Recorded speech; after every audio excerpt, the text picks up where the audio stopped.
Tamat ending yang memboikakan.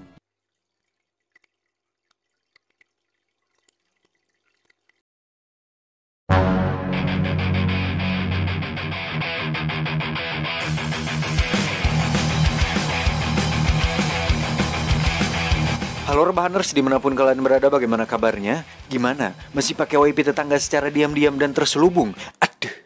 Kembali lagi bersama saya John, still in the house. Dan kali ini saya akan melanjutkan sequel dari film Undisputed yang berjudul Undisputed Boyka, alias film keempat sekaligus terakhir. Dirilis pada tahun 2016, film ini akan kembali dibintangi oleh Scott Adkins yang memerankan tokoh utama sebagai Yuri Boyka, sang petarung paling lengkap di dunia dan di penjara. Di video Undisputed pertama, banyak yang bertanya tentang siapakah tokoh utama dalam film tersebut. Nah, itu merupakan pertanyaan yang cukup menarik karena jika si Monroe Hutchins lah yang menjadi tokoh utama dan Iceman yang menjadi tokoh jahat atau antagonis, maka dalam film keduanya justru si Iceman lah yang jadi tokoh utama. Begitupun dengan sosok Boyka yang pada film keduanya dia jadi tokoh jahat, dan di film ketiga justru dia yang jadi tokoh utamanya. Sehingga bisa disimpulkan bahwa film Undisputed bukan tentang siapa tokoh utama dan antagonis atau tentang siapa yang kalah dan menang, melainkan ingin memberikan pesan bahwa siapapun orangnya, dimanapun dia berada dan apapun kondisinya, seorang pria sejati harus mampu bertahan dan tetap semangat untuk memiliki mental yang kuat agar dalam menjalani kehidupan kita sebagai pria sejati tidak pelaya-pelaya dan tidak mencela-mencela dalam menghadapi setiap masalah. Ngomong apa ya barusan? Intinya jika ingin menjadi juara dalam kehidupan, kita harus punya mental yang kuat dan tetap semangat dalam kondisi apapun. Itu. Dan bagi yang belum tahu seperti apa sosok Yuri Boyka dan bagaimana hebatnya dia dalam bertarung, saya sarankan untuk menonton dulu film pertama, kedua, dan ketiganya. Gak perlu susah nyari, semua linknya ada di deskripsi, jadi tinggal pencet langsung tonton. Ya udah, karena besok saya harus jadi pagar ayu di acara nikahnya Jordi El Nino, jadi langsung saja pasang handsfree, simetriskan posisi rebahan, lepas resleting, selamat menonton, dan coba Anda katakan, ayo, ceki, 1, 2, 3, ceki, cro. Dah, intro dulu.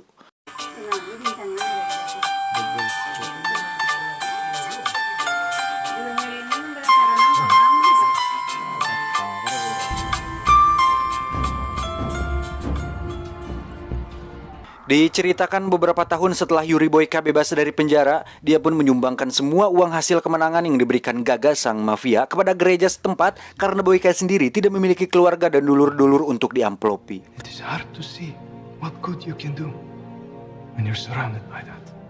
Violence has a way of consuming men. It's a sport. We have rules. Do you think God approves of what you do? I think God gave me this gift.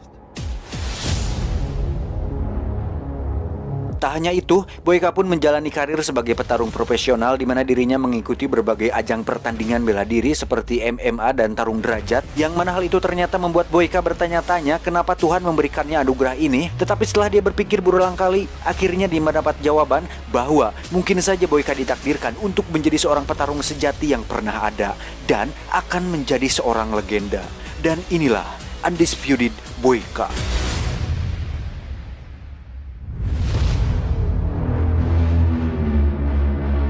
Adegan berpindah ke penjara tempat di mana dulu Boyka di penjara, yaitu penjara cornya Chomly pakai M di Rusia, di mana kita akan melihat seorang napi petarung yang memiliki tubuh raksasa. Bahkan untuk membawanya diperlukan sebuah alat khusus dan beberapa sipir agar si napi tersebut bisa mudah untuk dikendalikan. Yang menganjingkan adalah ternyata lawan si raksasa merupakan petarung yang memiliki ukuran tubuh pendek, dan itu sedikit mengganggu karena seharusnya lawan yang cocok untuk dia adalah Om Dwayne Johnson alias The Rock atau Mas Jason Momoa alias Aquaman yang sama-sama memiliki tubuh besar. Tetapi karena sang sutradara tidak punya cukup budget untuk itu, jadi mas-mas inilah yang harus jadi korbannya. Dengan tubuh besarnya, si raksasa pun tak mempan terhadap serangan lawannya, dan justru si mas-mas itulah yang harus menerima pukulan berkali-kali hingga membuatnya sekarat.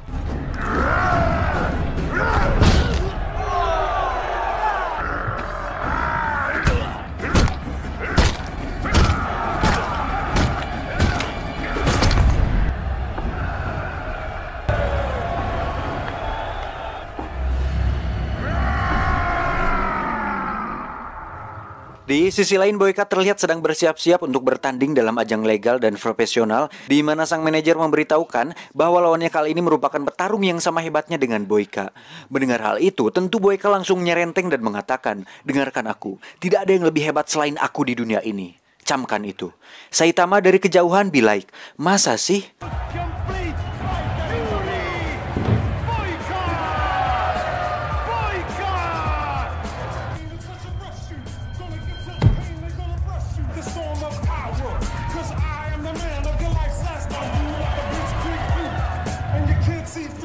Pertandingan pun berlangsung sengit di mana mereka berdua saling menyerang satu sama lain. Namun karena Boyka adalah tokoh utama, dia pun mampu mendominasi menit-menit akhir dan berhasil memukul jatuh lawannya.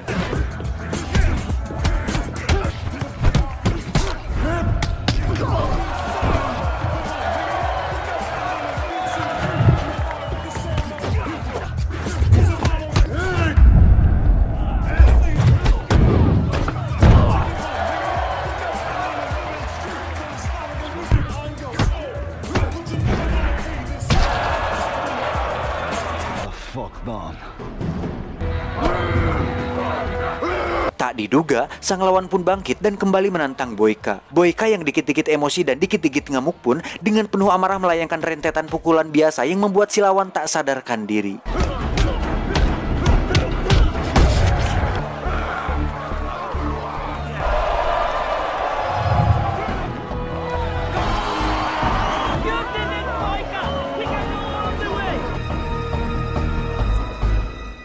Berkat kemenangannya, Boyka pun ditawari untuk ikut dalam sebuah turnamen internasional di Budapest, di mana turnamen tersebut merupakan ajang yang sangat bergengsi di dunia. Namun kebahagiaan itu seketika pudar tatkala Boyka melihat lawannya dilarikan ke rumah sakit karena mengalami gegar otak akibat pukulannya tadi.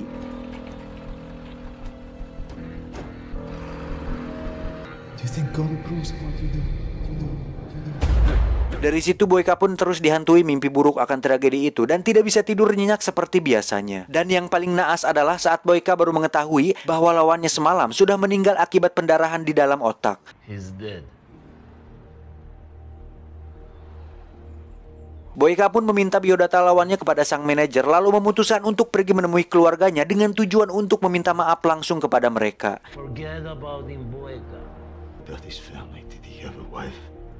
Sang manajer pun sempat melarang niatnya itu karena sebentar lagi dia harus pergi ke turnamen di Budapest. Tetapi karena dia kalah sima dan kalah dalam ukuran, akhirnya Boyka pun tetap pergi ke sana. You get me the fucking passport. Di sisi lain kita akan melihat seorang wanita bernama Alma di mana dia adalah istri dari lawan Boyka yang sudah mati yang kebetulan sedang menghadiri pemakaman suaminya itu. Tak lama muncullah seorang pria bernama Bahri, ini orangnya. Bahri sendiri merupakan seorang mafia Rusia di mana mendiang suami si Alma ini memiliki hutang kepada si Bahri yang mana alasan suaminya mengikuti berbagai turnamen bela diri adalah untuk melunasi hutangnya kepada si Bahri ini. Otomatis setelah mendiang suaminya meninggal, mau tidak mau Alma harus melunasi hutangnya kepada si Bahri yang berjumlah sangat besar. Karena Alma tidak punya uang sebanyak itu, Bahri pun memberikan pilihan agar Alma bekerja di bar miliknya sampai semua hutang suaminya lunas.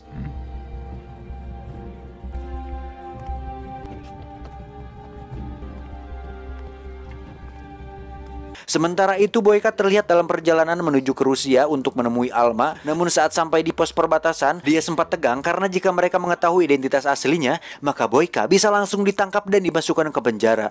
Secara dia masih berstatus sebagai narapidana di salah satu penjara di Rusia tersebut. Saat sampai, Boyka langsung pergi ke tempat Alma di mana si Alma ini merupakan guru di sebuah perguruan bela diri yang dibangun oleh mendiang suaminya. Dan tak lama muncullah seorang pria yang membawanya pergi dari sana.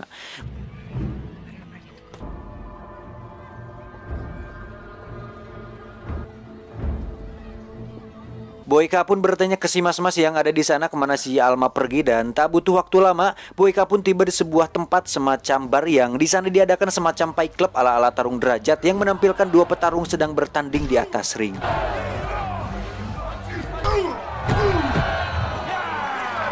Faktanya, itu adalah bar milik si Bahri di mana Alma terpaksa bekerja di sana sebagai pelayan untuk melunasi semua hutang suaminya.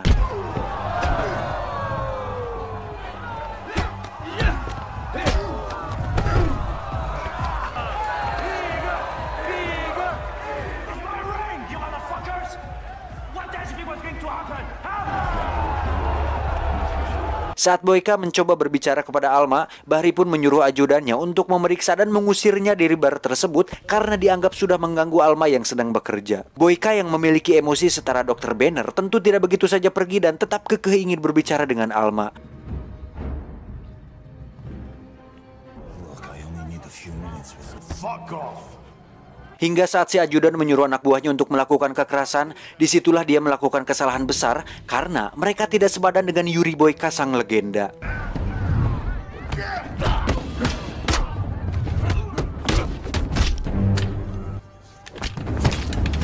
Hingga saat Bahri datang, Boyka pun diperingati agar jangan macam-macam di sana karena Bahri adalah penguasa di kota tersebut. You should fight for me, here, in my ring. Not interested. I'll fucking kill you. Now get the hell out of my face. Sementara itu Boyka pun terus dihantui mimpi buruknya yang membuat dia memutuskan untuk kembali menemui Alma agar rasa bersalah dan mimpi buruknya tersebut segera hilang. Ketika sudah bertemu dengan Alma, Boyka pun langsung menjelaskan semuanya bahwa dirinya lah orang yang terakhir bertarung dengan suaminya sekaligus penyebab suaminya meninggal. Dan tentu saja itu terjadi karena ketidaksengajaan di atas ring. Mendengar hal itu tentu Alma syok dan tak butuh bantuan dari Boyka, termasuk amplop berisi uang yang diberikannya karena itu tidak akan cukup untuk melunasi hutangnya kepada si Bahri. Take this back. Get out.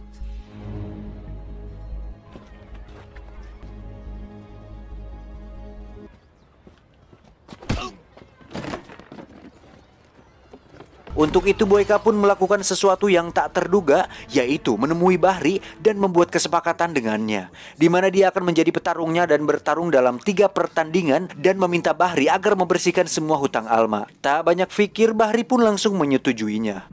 You really want to lose? No. Just make sure you say the skunk the last.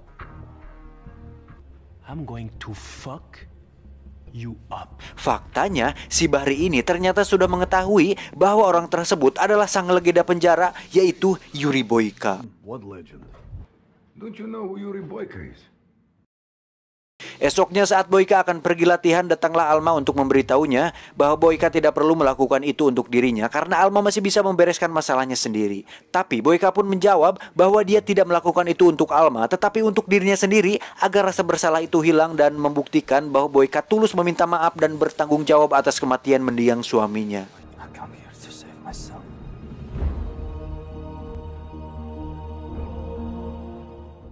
Tiba di tempat salah satu latihan di kota tersebut, Boyka kembali mendapat masalah saat orang-orang di sana rese kepadanya. Namun untuk Boyka, itu semua hanya masalah kecil sebesar upil yang tidak seberapa baginya. What? This is my fucking bag.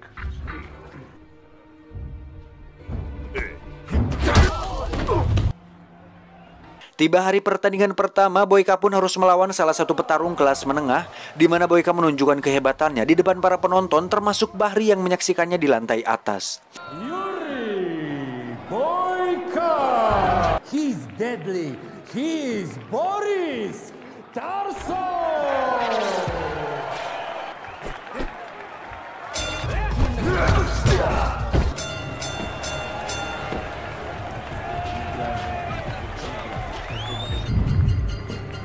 Saat turun dari ring, muncullah seorang petarung yang kita lihat tadi, di mana dia adalah jagoan Bahri dan merupakan juara bertahan di bar tersebut.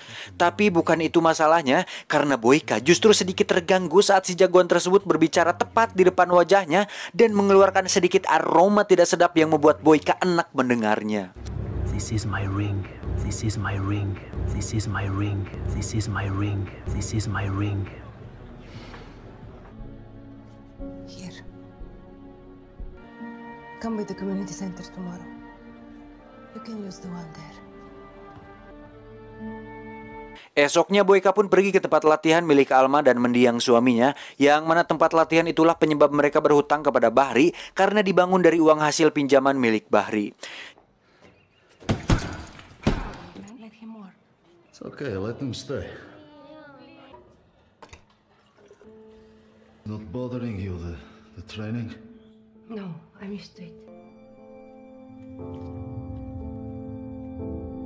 Singkat cerita, esok malam pun tiba. Boyka terlihat sudah bersiap bertarung di pertandingan kedua, yang mana ia harus bertarung melawan 2 petarung sekaligus, dan itu merupakan peraturan yang dibuat oleh si Bahri agar pertandingan semakin menarik. Yang padahal mau musuhnya 2, 3, atau 10 setengah pun tidak masalah bagi Boyka, karena dia akan tetap menang karena sutradara sudah menentukan bahwa Boyka adalah tokoh utama dalam film ini. Curang memang. Di menit-menit awal, Boyka pun sedikit kesulitan melawan 2 petarung tersebut hingga membuat dirinya tersungkur.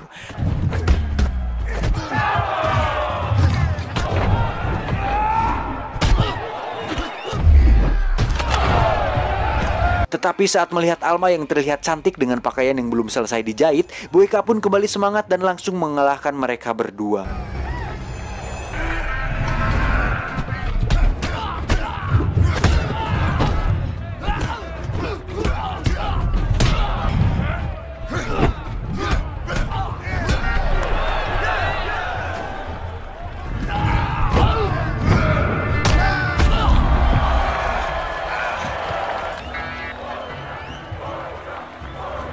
I hope you're ready. I've kicked the shit out of yours. Saat Boyka turun dari ring, Alma pun melihatnya dan merasa bahwa Boyka nampak tulus dengan apa yang dilakukannya, hingga terlihat dari tatapan matanya bahwa Alma sedikit ada kretek ketertarikan terhadap Boyka yang memiliki badan sterek dan wajahnya yang sangat Rusia sekali. Esoknya saat Boyka pergi latihan, Alma pun menghampirinya dan mengobati lukanya bekas pertandingan semalam. Tetapi tidak terjadi adegan senonoh apalagi pengencrotan, karena film Undisputed adalah benar-benar film bersih dan tidak sedikit pun dikotori dengan hal-hal berbau pengenceritan yang sering muncul di kepala kalian semua, termasuk saya. Di sisi lain kita akan melihat Bahri sedang berbicara dengan salah satu kepala sipir penjara, di mana Bahri memintanya untuk membawakan si raksasa yang kita lihat tadi di awal agar bisa bertarung dengan si Boyka. It's impossible. I can't get him out of prison anymore.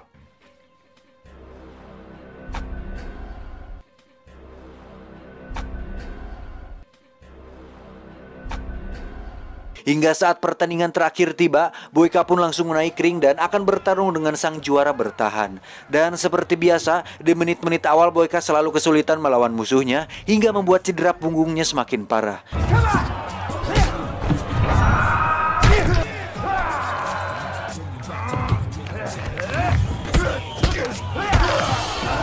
Alma yang menyaksikannya pun berkata dalam hati, "Ayo Mas Boy, kamu pasti bisa." Dengan kekuatan rasa bersalah dan dana BLT yang belum turun, Boyka pun kembali bangkit dan langsung menyerang si juara bertahan dengan jurus yang sering dipakainya. Tak butuh waktu lama, si juara bertahan pun langsung tak sadarkan diri dibuatnya.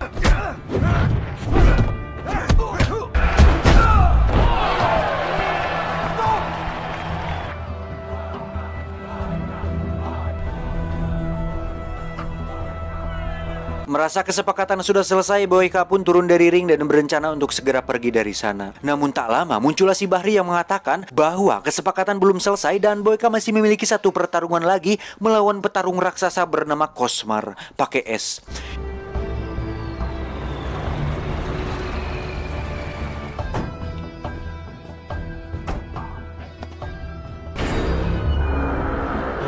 And now, for the main event of the night. Hingga saat si Kosmar tiba, tubuhnya pun dikerangkeng dan nampak membuat Boyka dan Alma terkejut.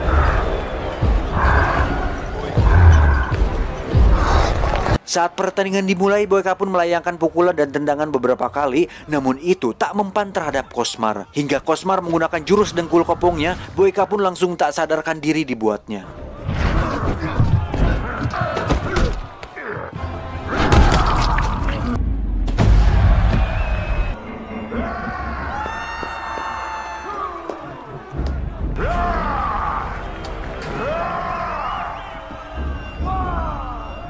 Namun karena film belum selesai dan sang sutradara memintanya untuk bangkit, Boyka pun bangun dan kembali menyerang Kosmar. Tapi lagi-lagi Boyka harus merasakan sakit yang luar biasa.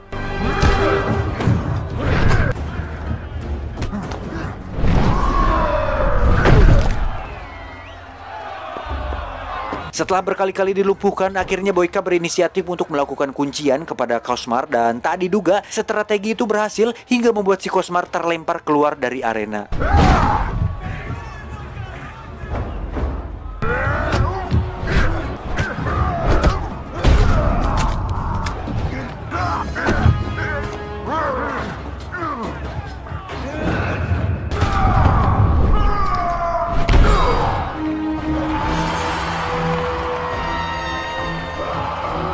Tak terima dengan itu, Bahri pun memutuskan untuk pergi dan membawa Alma bersamanya.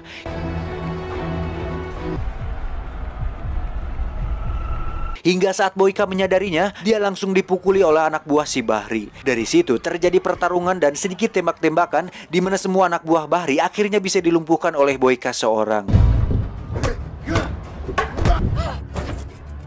You choose a murderer, an animal!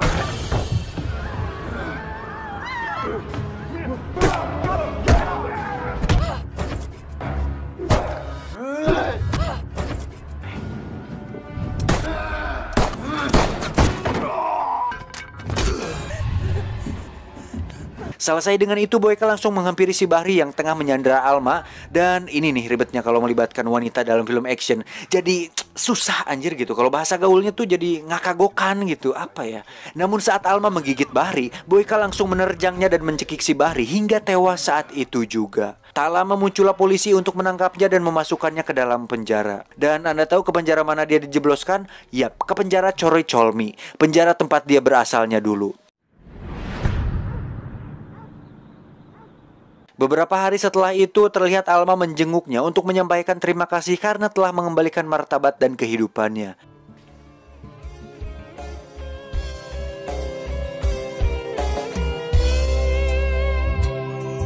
Jangan pernah katakan bahwa cintamu hanyalah karena kini kau telah membaginya. Selanjutnya, Boyka kembali menjalani takdirnya sebagai petarung penjara paling melegenda.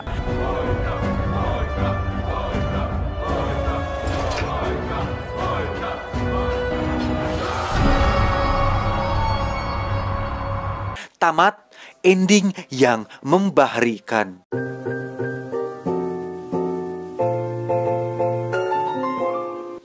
Akhirnya selesai juga semuanya. Secara keseluruhan filmnya cukup seru karena masih diperankan oleh Mas Yuri Boyka. Tetapi kalau untuk alur cerita masih lebih seru yang kedua sama yang ketiganya sih kalau menurut saya pribadi. Karena masih bergelut di lingkungan penjara dan masih sangat terasa sekali suasana tegangnya.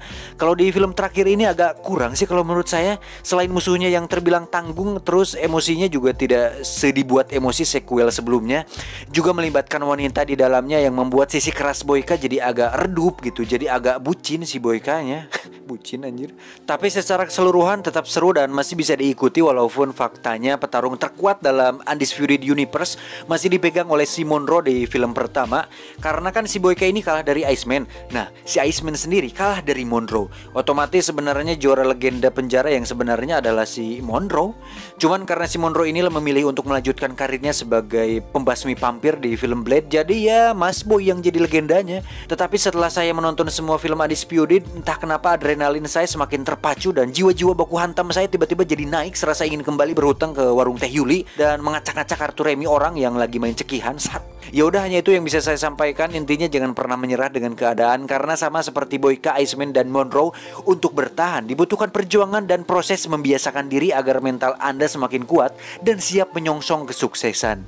Saya John beserta jajaran direksi IQ7 Corporation mengucapkan terima kasih dan sampai jumpa di video selanjutnya. Salam pengangguran Indonesia.